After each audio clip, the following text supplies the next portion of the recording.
সমস্ত আউলিয়ারা বুজুর্গরা কেন কাঁদে? তাহাজ্জুদের সেজদায় আল্লাহর প্রিয় বান্দারা কাঁদে কেন? নামাজ পড়ে নাই এই জন্য?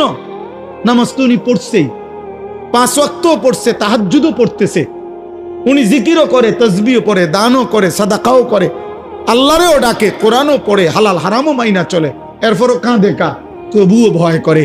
আখিরাত বড় ভয়ানক, আখিরাত বড় ভয়ানক।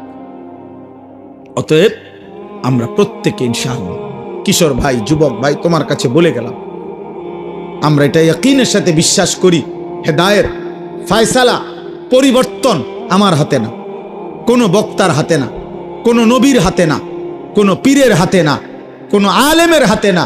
খোদার কসম, পরিবর্তন, হেদায়েত, জিন্দেগি জান্নাতমুখী, এটা আল্লাহর ফায়সালা। কার ফায়সালা? আমরা শুধু বলে যাই, আমরা শুধু মাইক দুয়ারে দুয়ারে ফেরি করি, আমরা শুধু বলতে থাকি, যেখানে যেদুর সুযোগ পাই আল্লাহর কথা বলতে যাচ্ছি, কিন্তু ফায়সালা কার হাতে?